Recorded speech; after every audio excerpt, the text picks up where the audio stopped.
Big boss Malayalam season 4 ഇന്നത്തെ എപ്പിസോഡിന്റെ പ്രൊമോയിൽ നിമിഷയും ലക്ഷ്മി പ്രിയയും തമ്മിൽ നല്ലൊരു ഫൈറ്റ് കാണുന്നുണ്ട്. നിമിഷ സീക്രട്ട് റൂം ടാസ്ക് കഴിഞ്ഞു വന്നപ്പോൾ തൊട്ട് ലക്ഷ്മി പ്രിയ നിമിഷയുമായി ഒട്ടി നടക്കുന്നത് നമ്മൾ പ്രേക്ഷകരെല്ലാം കാണുന്നതാണ്. കിച്ചണിൽ നിമിഷയുടെ ആസ്ഥാന ഗുരുവാകുന്നു, ചേച്ചിയാകുന്നു, അമ്മയാകുന്നു, അങ്ങനെ എന്തൊക്കെയോ. എന്നാൽ ഇതിനൊക്കെ കഴിഞ്ഞ ആഴ്ചയിലെ ലാലേട്ടന്റെ എപ്പിസോഡ് വരെയുമേ ആയുസ് ഉണ്ടായിരുന്നുള്ളൂ എന്നതാണ്. ലാലേട്ടനോട് ഇവരുടെ പുതിയ കൂട്ടിനെ പറ്റി പുകഴ്ത്തി പറയുകയും മുതലക്കുഞ്ഞ് സുഖമായി ഇരിക്കുന്നു എന്നുമൊക്കെ ലക്ഷ്മി പ്രിയ പറഞ്ഞിരുന്നു.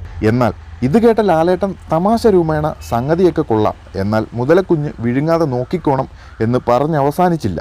അതിനു മുന്നേ ലക്ഷ്മി പ്രിയയും നിമിഷയും കൊമ്പുകോർത്തു. ലാലേട്ടന്റെ മുന്നിൽ വെച്ച് നിമിഷയ്ക്ക് വൃത്തിയില്ലെന്നും ഡ്രസ്സുകളൊന്നും വാഷ് ചെയ്യില്ല, കബോർഡിലൊക്കെ സ്മെല്ലാണെന്നും കൊതുകാണെന്നുമൊക്കെയുള്ള സംസാരമുണ്ടായി. എന്നാൽ നിമിഷയ്ക്ക് ഇത് ഇഷ്ടപ്പെടാതെ വരികയും ലക്ഷ്മി പ്രിയയുമായി ഒരു വാക്ക് തർക്കത്തിൽ ഏർപ്പെടുന്നതും നമ്മൾ പ്രേക്ഷകരൊക്കെ കണ്ടതാണ്. അതിന്റെ തുടർച്ചയെന്നോണം വരും ദിവസങ്ങളിലും ഇവർ തമ്മിൽ സ്വരച്ചേർച്ച ഉണ്ടായിരുന്നില്ല. ഇപ്പോഴിതാ ഇന്നത്തെ എപ്പിസോഡിന്റെ പ്രൊമോയിൽ നിമിഷ ലക്ഷ്മി പ്രിയയുമായി നല്ലൊരു ഫൈറ്റാണ് കാണിച്ചിരിക്കുന്നത്.